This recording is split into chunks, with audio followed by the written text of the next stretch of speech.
डर की दास्तान YouTube चैनल पर आपका स्वागत है दोस्तों। यहाँ आपको सुनने को मिलती हैं भूतिया कहानियां, इसलिए हमारे चैनल को सब्सक्राइब कर लीजिए। दोस्तों, मेरा पुराना YouTube चैनल जिस पर 20,000 सब्सक्राइबर थे, स्ट्राइक की वजह से डिलीट हो गया। अभी 20,000 ही थे, सोचा था 35,000 सब्सक्राइबर हो जाएं तो बैकअप चैनल बना लूंगा, लेकिन उससे पहले ही डिलीट हो गया। प्लीज दोस्तों, यहाँ भी थोड़ा सा सपोर्ट करो। आपकी एक सब्सक्राइब से मेरा बहुत हेल्प होगा दोस्तों। अब चलिए कहानी शुरू करते हैं। मेरा नाम आरुषि है और यह कहानी उस रात की है जो अब तक मेरे मन पर एक गहरा साया बनकर छप गई है। मैं अपनी नानी के घर जा रही थी जो एक छोटे से गांव में है। वहां जाने के लिए मुझे एक लंबी रेल यात्रा करनी थी और फिर एक सुनसान स्टेशन पर उतरकर वहां से बस लेनी थी। मैंने कभी सोचा भी नहीं था कि यह साधारण सी यात्रा मेरे जीवन का सबसे भयावह भयावह अनुभव बन जाएगी। उस दिन शाम होते ही मैंने अपना सामान बांधा और ऑटो बुलाकर सिटी स्टेशन की ओर चल पड़ी। स्टेशन पर हमेशा की तरह भीड़ थी। लोग इधर-उधर दौड़ रहे थे। कुलियों की आवाजें गूंज रही थीं। मेरी ट्रेन प्लेटफॉर्म नंबर 3 पर खड़ी थी। मैं अपनी सीट पर बैठ गई। ट्रेन ने सीटी बजाई और चल पड़ी। शहर की रोशनी धीरे-धीरे पीछे छूटने लगी और खिड़की के बाहर गहरा अंधेरा फैल गया। मैंने अपनी सीट वाली बर्थ पर एक कोने में अपना थैला रखा और बैग से एक किताब निकाली। सफर लंबा था, इसलिए समय काटने का यह अच्छा तरीका था। लगभग 1 घंटा बीत गया होगा कि अचानक ट्रेन एक तेज झटके के साथ रुकी। सभी यात्री हैरान थे। कोई चिल्लाया, क्या हुआ? कोई बोला, शायद कोई जानवर ट्रैक पर आ गया हो। पर ट्रेन फिर से चल पड़ी। मैंने ज्यादा ध्यान नहीं दिया और किताब पढ़ने में मग्न हो गई। कुछ देर बाद मेरी नजर खिड़की के बाहर पड़ी। हम एक सघन जंगल से गुजर रहे थे। पेड़ इतने ऊंचे थे कि उनकी शाखाएं आपस में गुथी हुई लग रही थीं। चांदनी रात थी, पर जंगल का अंधेरा बहुत गहरा और सघन लग रहा था। तभी मैंने देखा, जंगल के बीच एक पुराना सा स्टेशन है और ट्रेन धीरे-धीरे उसकी ओर बढ़ रही है। मैंने सोचा, शायद यही मेरा स्टेशन है। मैंने अपना सामान समेटा और दरवाजे की ओर बढ़ी। ट्रेन पूरी तरह रुकी और मैं उतर गई। प्लेटफॉर्म पर उतरते ही एक अजीब सी ठंडक महसूस हुई। वहां कोई नहीं था। सन्नाटा इतना गहरा था कि अपनी सांसों की आवाज साफ सुनाई दे रही थी। स्टेशन का नाम बोर्ड पुराना और जंग खाया हुआ था। उस पर लिखा था, शिवनाथगढ़। मुझे यह नाम परिचित नहीं लगा। मेरे मन में एक ख्याल आया, कहीं मैं गलत स्टेशन पर तो नहीं उतर गई। मैंने अपना फोन निकाला, लेकिन वहां कोई नेटवर्क नहीं था। मैं स्टेशन मास्टर के कमरे की ओर चल पड़ी। कमरे का दरवाजा खुला था। अंदर एक पुरानी कुर्सी और मेज पड़ी थी, पर कोई नहीं था। तभी मैंने एक आवाज सुनी, एक हल्की सी सिसकी। मैंने पीछे मुड़कर देखा। एक बूढ़ा आदमी एक कोने में बैठा था। उसके चेहरे पर झुर्रियां थीं और आंखें अजीब तरह से चमक रही थीं। मैं डर गई, पर हिम्मत करके बोली, क्या आप स्टेशन मास्टर हैं? वह बोला। उसकी आवाज फटी हुई और भारी थी। नहीं बेटा, मैं यहाँ का चौकीदार हूं। तुम यहाँ क्यों उतरी हो? यह स्टेशन तो बहुत साल पहले बंद हो गया था। मेरे होश उड़ गए। मैंने कहा, पर ट्रेन यहाँ रुकी तो है। वह बोला, वह ट्रेन नहीं थी बेटा, वह तो एक भ्रम है। हर साल इसी तारीख को एक ट्रेन यहाँ आती है और कुछ लोगों को ले जाती है।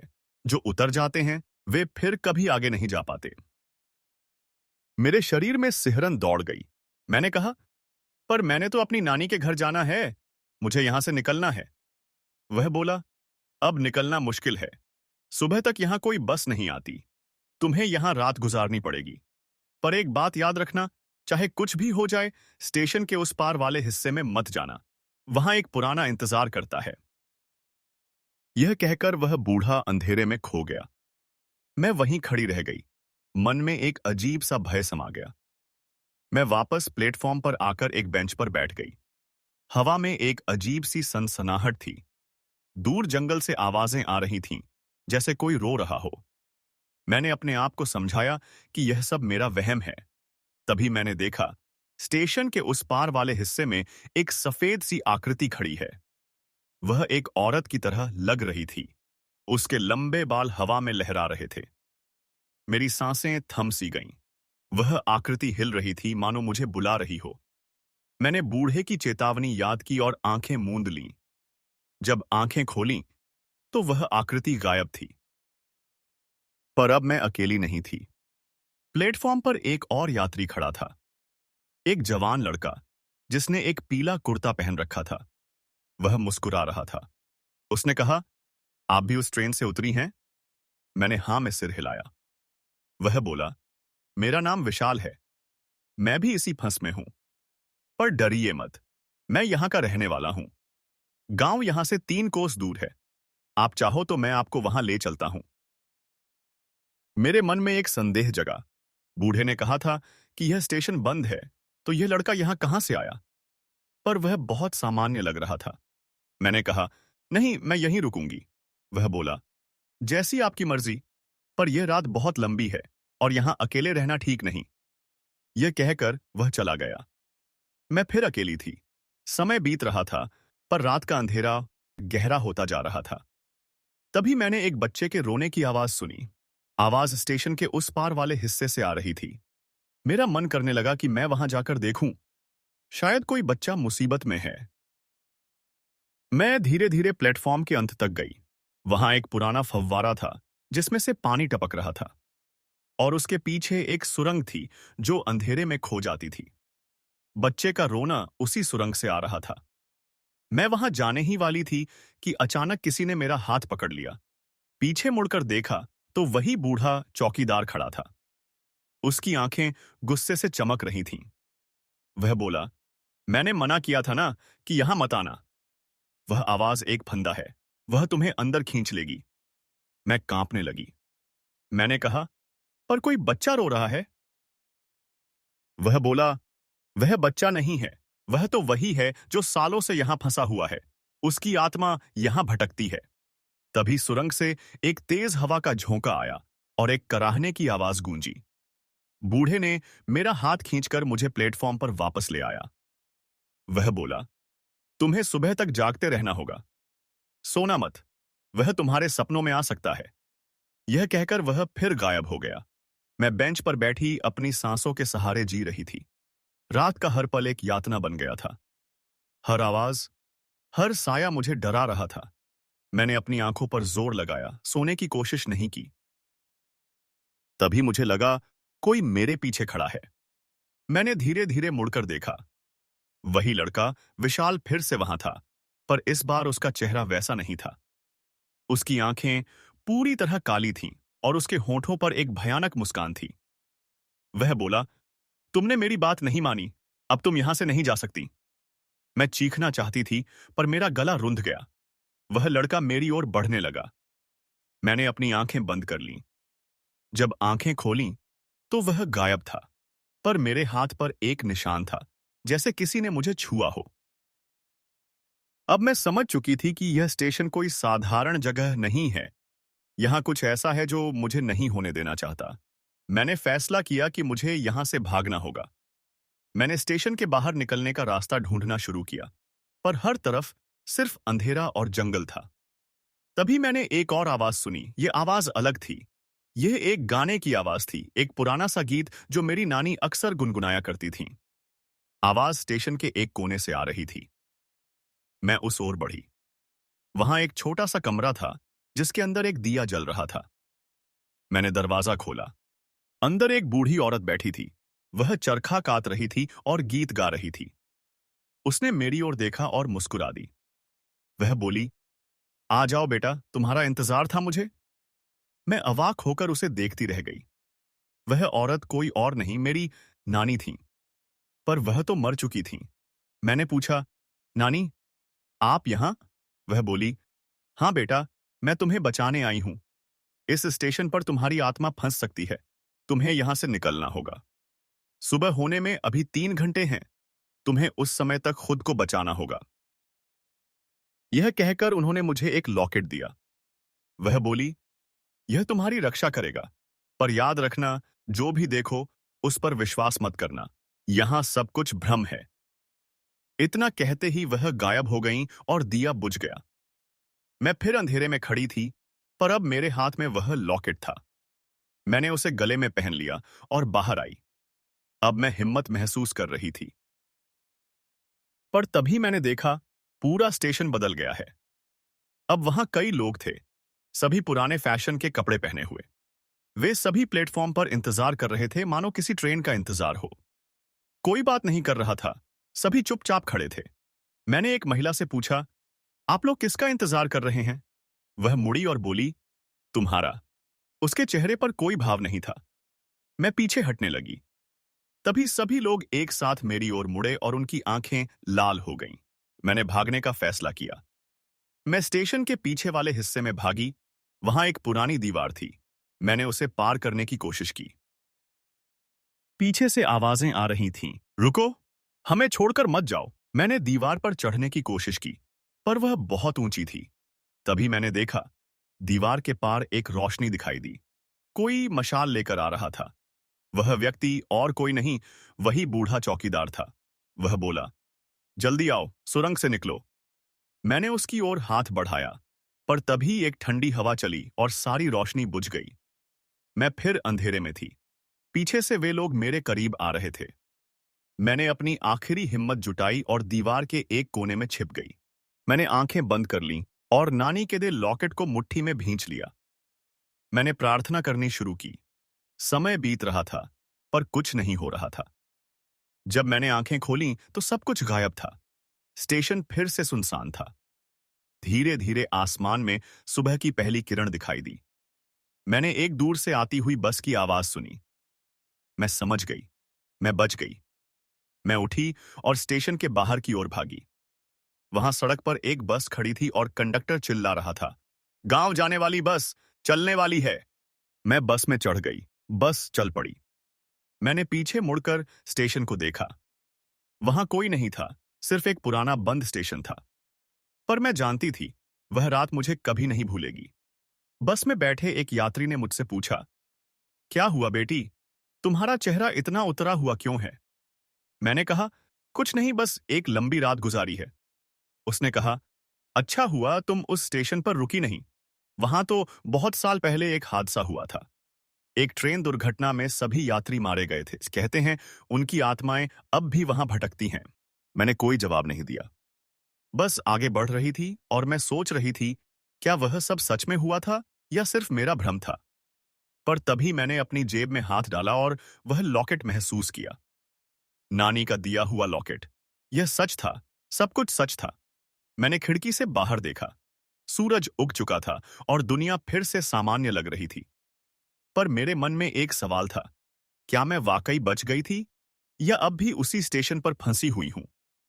क्या ये बस, ये सफर, ये सब भी एक भ्रम है? बस एक मोड़ पर मुड़ी और सामने एक और स्टेशन दिखाई दिया। उस पर लिखा था, शिवनाथगढ़। मेरी सांसें अटक गईं।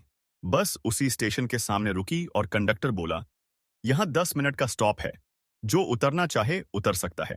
मैं बस से बाहर देख रही थी। स्टेशन वैसा ही था, बस अब वहां लोग थे। वही लोग जिन्हें मैंने रात में देखा था। वे सभी मुस्कुरा रहे थे और मेरी ओर इशारा कर रहे थे। उनके बीच में वह लड़का विशाल खड़ा था। उसने हाथ हिलाया और बोला, हमने कहा था ना, तुम यहां से नहीं जा सकती। मैंने चीख मारने की कोशिश की, पर आवाज नहीं निकली। बस का इंजन चलने लगा और हम फिर आगे बढ़े। पर अब मैं जानती थी, मैं कभी नहीं बच पाऊंगी। यह सफर कभी खत्म नहीं होगा। और वह स्टेशन, वह रेलवे स्टेशन हमेशा मेरा इंतजार करता रहेगा। बस का इंजन गरज रहा था, पर मेरी आत्मा सन्न थी। खिड़की से बाहर झांकते हुए मैंने देखा कि शिवनाथगढ़ स्टेशन और उस पर खड़े लोग धीरे धीरे दूर हो रहे थे। पर उनकी मुस्कान और आंखों की चमक मेरे जहन से नहीं मिट रही थी। विशाल का वह हाथ हिलाता हुआ चेहरा मेरी पलकों पर अंकित हो गया था। बस तेजी से आगे बढ़ रही थी, पर क्या मैं सच में आगे बढ़ रही थी? मैंने अपना हाथ उठाया और अपनी गर्दन को छुआ। नानी का दिया हुआ लॉकेट अभी भी वहां था, ठंडा और भारी लग रहा था। इसने मुझे एक सांत्वना दी, एक एहसास दिलाया कि रात की घटनाएं महज कोई बुरा सपना नहीं थीं। उस लॉकेट ने ही मुझे बचाया था, या शायद अभी भी बचा रहा था। बस कंडक्टर ने मेरी तरफ देखा। अगला पड़ाव नैनापुर है, तुम्हारा टिकट? उसकी आवाज सामान्य थी, जैसे कुछ हुआ ही नहीं। मैंने हाथ कांपते हुए अपना टिकट निकाल कर दिया। उसने टिकट काटा और आगे बढ़ गया। मैंने अपने आसपास के यात्रियों को देखा। एक बुजुर्ग महिला प्रार्थना की माला जप रही थी। एक नौजवान जोर जोर से हंस रहा था। एक बच्चा अपनी मां की गोद में सो रहा था। सब कुछ इतना सामान्य, इतना सहज लग रहा था कि रात का अनुभव एक कोसा हुआ सच लगने लगा। क्या सब कुछ मेरे मन का भ्रम था? पर फिर यह लॉकेट? लगभग 1 घंटे की यात्रा के बाद बस नैनापुर के एक छोटे से बस अड्डे पर रुकी। यह वही गांव था जहां मेरी नानी रहती थी। मैं बस से उतरी। हवा ताजी थी और सूरज की गर्मी मेरे चेहरे पर पड़ रही थी। सामान्य दुनिया की यह स्पर्श सुख मुझे एक अजीब सी राहत दे रही थी। मैंने एक ऑटो रिक्शा किया और नानी के घर का पता बताया। ऑटो चल पड़ा। गांव की सड़कें संकरी थीं। दोनों ओर हरे भरे खेत और पुराने घर थे। आखिरकार ऑटो एक नीले रंग के छोटे से घर के सामने रुका। वह घर जहां मेरी सभी गर्मियां बीती थीं, जहां की हर स्मृति मेरे लिए बहुत प्यारी थी। मैंने ऑटो वाले को पैसे दिए और सामान उतारकर दरवाजे की घंटी बजाई। दरवाजा खुला और मेरी मौसी सीमा बाहर आईं। उनके चेहरे पर खुशी और चिंता का मिश्रण था। आरुषि, आखिरकार आ गई तुम। हमें बहुत चिंता हुई। हमने सोचा तुम कल शाम तक आ जाओगी। फोन भी नहीं उठा रही थी तुम्हारा। मैंने उन्हें गले लगा लिया। उनकी गर्मजोशी ने मेरे अंदर के कुछ डर को सुला दिया। मौसी, एक एक समस्या हो गई थी। ट्रेन से उतरने में देर हो गई। मैंने उन्हें स्टेशन की पूरी बात नहीं बताई। वह समय अभी नहीं था। घर के अंदर का वातावरण परिचित और सुरक्षित लग रहा था। पुरानी फर्नीचर, दीवारों पर लगे पारिवारिक फोटो और वह विशेष सुगंध जो सिर्फ नानी के घर में ही होती थी। मैंने अपना सामान एक कमरे में रखा और लिविंग रूम में आकर बैठ गई। मौसी ने मेरे लिए चाय बनाई। चाय का प्याला मेरे हाथों में लेते हुए मैंने देखा कि वह मेरे गले के लॉकेट को देख रही थीं। यह लॉकेट? उन्होंने पूछा। उनकी आंखों में हैरानी थी। यह यह नानी ने मुझे दिया था, मैंने झिझकते हुए कहा। मौसी का चेहरा फीका पड़ गया। पर आरुषि, तुम्हारी नानी ने यह लॉकेट तुम्हें कैसे दिया? वह तो वह तो तुम्हारे जन्म से पहले ही गुम हो गया था। माँ ने हमेशा कहा कि यह लॉकेट उनकी माँ ने उन्हें दिया था, पर एक बस यात्रा के दौरान वह इसे खो गई। उन्होंने इसे कभी नहीं पाया। मेरे शरीर में सिहरन दौड़ गई। पर मौसी, कल रात स्टेशन पर नानी ही थीं जिन्होंने मुझे यह दिया। उन्होंने कहा कि यह मेरी रक्षा करेगा। मौसी ने गहरी सांस ली और मेरे पास बैठ गईं। आरुषि, तुम्हें पता है तुम्हारी नानी की मौत भी एक रेलवे स्टेशन से जुड़ी हुई है? मैंने सिर हिलाया। मेरा गला सूख रहा था। उनकी मौत एक ट्रेन दुर्घटना में हुई थी। मौसी ने अपनी आवाज को कोमल बनाते हुए कहा। लेकिन वह दुर्घटना शिवनाथगढ़ स्टेशन के पास ही हुई थी। उस समय वह उस एक बस से यात्रा कर रही थी, ट्रेन से नहीं। पर उनकी बस और एक ट्रेन की सवारी के बीच हुई टक्कर में वह चल बसी। मेरे प्राण सूख गए। शिवनाथगढ़, वही स्टेशन। अब सब कुछ स्पष्ट हो रहा था। नानी की आत्मा अभी भी उस स्टेशन से बंधी हुई थी और उन्होंने ही मुझे बचाने की कोशिश की थी। पर क्या वह सच में मुझे बचा पाई थी? उस रात मैं अपने कमरे में सोने की कोशिश कर रही थी। हर आवाज, हर पल की आहट मुझे चौंका रही थी। मैंने लॉकेट को अपनी मुट्ठी में कसकर पकड़ रखा था। नींद मेरी पलकों पर भारी थी, पर डर मुझे जगाए हुए था। तभी मैंने एक आवाज सुनी। एक हल्की सी सीटी की आवाज, जैसे कोई दूर से आती हुई ट्रेन की सीटी। मैंने आंखें खोली। आवाज मेरे कमरे की खिड़की से आ रही थी। मैं उठी और खिड़की के पास गई। बाहर गहरा अंधेरा था। सिर्फ एक टिमटिमाता हुआ स्ट्रीट लैंप दिख रहा था। पर तभी उस अंधेरे में मुझे एक आकृति दिखाई दी। सड़क के उस पार एक पेड़ के नीचे एक सफेद कपड़े वाली औरत खड़ी थी। उसके लंबे बाल थे और वह सीधे मेरी तरफ देख रही थी। वह मेरी नानी थी। मेरा दिल जोरों से धड़कने लगा। मैंने खिड़की का शीशा टटोला। वह औरत ने हाथ उठाया और इशारा किया, मानो कह रही हो, पीछे मुड़कर मत देखो। फिर 1 सेकंड में वह गायब हो गई। मैं वापस बिस्तर पर आ गई। मेरा शरीर पसीने से तर था। नींद अब नामुमकिन थी। मैंने सुबह का इंतजार करने का फैसला किया। सुबह होते ही मैंने मौसी से बात की और उन्हें पूरी कहानी सुनाई। ट्रेन, स्टेशन, बूढ़ा चौकीदार, विशाल और नानी का प्रकट होना। मौसी ने चिंतित होकर सब सुना। आरुषि, हमें एक काम करना चाहिए, उन्होंने कहा। हमें गांव के मंदिर में जाकर पुजारी से मिलना चाहिए। शायद वह कुछ मार्गदर्शन कर सकें। मैंने हामी भरी। मुझे किसी भी तरह की मदद की जरूरत थी। गांव का मंदिर एक शांत और पवित्र जगह थी। पुजारी एक बुजुर्ग व्यक्ति थे, जिनकी आंखों में एक गहरी शांति थी। मौसी ने उन्हें सारी बात बताई। पुजारी जी ने ध्यान से सुना और फिर मेरी तरफ देखा। बेटा, उन्होंने कहा। उनकी आवाज में एक दैवीय गंभीरता थी। तुमने एक ऐसी जगह का सामना किया है जहां समय और आत्माएं एक दूसरे से गुथी हुई हैं। शिवनाथगढ़ स्टेशन एक तीर्थ स्थल नहीं, एक चौराहा है। वहां जो भी उतरता है वह अपने अतीत, वर्तमान और भविष्य से टकराता है। तुम्हारी नानी ने तुम्हें बचाने की कोशिश की, पर तुम अभी भी उसके बंधन में हो। मैं क्या करूं पंडित जी? मैंने गिड़गिड़ाते हुए पूछा। तुम्हें वापस जाना होगा, उन्होंने सीधे कहा। मेरे होश उड़ गए। वापस? उस स्टेशन पर? पर मैं वहां कभी नहीं लौट सकती। तुम्हें लौटना ही होगा, उन्होंने दृढ़ता से कहा। केवल वहीं जाकर तुम इस बंधन को तोड़ सकती हो। तुम्हें उस स्टेशन पर फंसी हुई आत्माओं की मुक्ति के लिए एक पूजा करनी होगी, और तुम्हें यह लॉकेट वहीं छोड़ना होगा। यह तुम्हारी नानी की निशानी है, और इसे उनकी आत्मा को समर्पित करना ही इसका सही उपयोग है। मेरे मन में तूफान उठ खड़ा हुआ। वापस जाना? उस नरक में?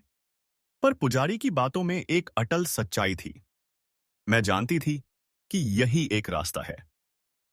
मौसी ने हिचकिचाते हुए हामी भरी। उन्होंने एक कार का इंतजाम किया और अगले दिन सुबह हम दोनों शिवनाथगढ़ स्टेशन की ओर चल पड़े। रास्ते में मेरा दिल मुंह को आ रहा था। हर पेड़, हर मोड़ मुझे डरा रहा था। जैसे जैसे हम स्टेशन के नजदीक पहुंचे, आसमान बादलों से घिरने लगा। हवा में फिर से वही ठंडक और सनसनाहट थी। आखिरकार सड़क के किनारे वही पुराना, उपेक्षित स्टेशन दिखाई दिया। सूरज की रोशनी में भी वह जगह अंधेरी और डरावनी लग रही थी। कार रुकी और मैं बाहर निकली। मौसी ने मेरा हाथ थाम लिया। मैं तुम्हारे साथ आती हूं, उन्होंने कहा। नहीं मौसी, मैंने दृढ़ता से कहा। मुझे अकेले ही यह करना है। आप यहीं रुकिए। मैंने पुजारी द्वारा दिए गए पूजा के सामान की पोटली उठाई और स्टेशन के अंदर कदम रखा। दिन के उजाले में भी वहां एक अजीब सी खामोशी थी। प्लेटफॉर्म वैसा ही था, पर अब वहां कोई भी डरावनी आत्माएं नजर नहीं आ रही थीं। मैंने पुजारी की बताई हुई जगह, उसी फव्वारे के पास, पूजा की तैयारी शुरू की। मैंने एक दिया जलाया, कुछ फूल चढ़ाए और मंत्रों का उच्चारण शुरू किया। मेरे हाथ कांप रहे थे, पर मैंने हिम्मत नहीं हारी। तभी हवा का रुख बदला। एक तेज हवा चली और दिया बुझ गया। मैंने आंखें खोलीं। सामने स्टेशन के उस पार वाली सुरंग से एक साया उभर रहा था।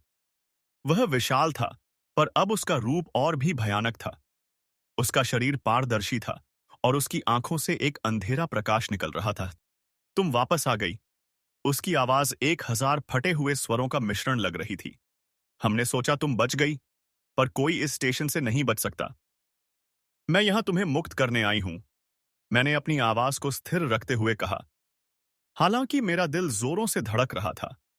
वह जोर से हंसा। मुक्त? हम मुक्त नहीं हो सकते। हम इस स्टेशन का हिस्सा हैं, और अब तुम भी हमारा हिस्सा बनोगी। वह मेरी ओर बढ़ने लगा। पीछे से मैंने और आवाजें सुनी। पलटकर देखा तो प्लेटफॉर्म पर वे सभी लोग फिर से मौजूद थे। उनकी आंखें खाली और मुंह खुले हुए थे। वे सब मेरी तरफ बढ़ रहे थे। मैंने जल्दी से अपना हाथ गर्दन पर डाला और लॉकेट को तोड़कर उतार लिया। नानी, मैं तुम्हारा लॉकेट लौटाती हूं। कृपया मुझे बचाओ। इन आत्माओं को मुक्ति दो। मैंने लॉकेट को हवा में उछाल दिया। एक चमकती हुई रोशनी छिटकी और एक शांतिपूर्ण ठंडक हवा में फैल गई। सामने मेरी नानी की आकृति प्रकट हुई, पर इस बार वह पूरी तरह से शांत और दिव्य लग रही थीं। उन्होंने मुस्कुराते हुए मेरी तरफ देखा। उनके प्रकट होते ही विशाल और बाकी सभी आत्माएं रुक गईं। उनके चेहरे पर भय की जगह शांति छा गई। नानी ने अपना हाथ उठाया और एक कोमल, दिव्य प्रकाश फैलाया। वह प्रकाश हर आत्मा को छूता गया, और एक एक करके वे सभी आत्माएं हल्की होती गईं, धुंधली होती गईं और अंततः गायब हो गईं। विशाल ने आखिरी बार मेरी तरफ देखा और इस बार उसकी आंखों में शांति थी, कोई द्वेष नहीं। फिर वह भी विलीन हो गया। अब सिर्फ नानी की आत्मा खड़ी थी। उन्होंने मेरी तरफ देखा और एक आशीर्वाद भरी मुस्कान दी। फिर वह भी प्रकाश में विलीन हो गई। आसपास का वातावरण पूरी तरह से बदल गया। हवा ताजी हो गई, पक्षियों की चहचहाट सुनाई देने लगी। स्टेशन अब एक साधारण, पुराने, उपेक्षित स्टेशन की तरह लग रहा था। कोई डरावनी जगह नहीं। मैं नीचे बैठ गई। मेरे शरीर से ताकत सूख चुकी थी। यह खत्म हो गया था। सच में खत्म हो गया था। मौसी दौड़ती हुई आईं और मुझे गले लगा लिया।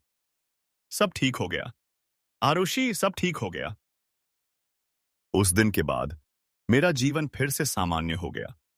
पर मैं जानती थी कि सामान्य कभी नहीं होगा। मैंने एक ऐसा सच देख लिया था जो ज्यादातर लोग नहीं देख पाते। मैंने जान लिया था कि मौत ही अंत नहीं है और कभी-कभी प्यार की बंदिशें मौत से भी आगे निकल जाती हैं। नानी का लॉकेट अब उस स्टेशन पर ही है। शायद एक सबूत के तौर पर कि वहां कभी एक लड़ाई हुई थी और एक जीत हासिल हुई थी। और मैं आगे बढ़ने की कोशिश कर रही हूं। एक ऐसे भविष्य की ओर जहां रेलवे स्टेशन सिर्फ रेलवे स्टेशन हो और यात्राएं सिर्फ यात्राएं। पर कभी-कभी रात की चुप्पी में जब दूर से ट्रेन की सीटी की आवाज आती है, तो मैं मुस्कुरा देती हूं। यह एक याद दिलाती है कि मैंने एक बार एक ऐसी ट्रेन पकड़ी थी जो मुझे जीवन के सबसे बड़े सबक तक ले गई। और शायद कहीं न कहीं मेरी नानी अभी भी मुझे देख रही हैं और मुस्कुरा रही हैं। हमें उम्मीद है दोस्तों, आपको यह कहानी पसंद आई होगी। और अगर कहानी पसंद आई है तो वीडियो को लाइक करें, हमारे चैनल को सब्सक्राइब करें और अपने दोस्तों को शेयर करें। मिलते हैं नई कहानी के साथ, तब तक के लिए बाय।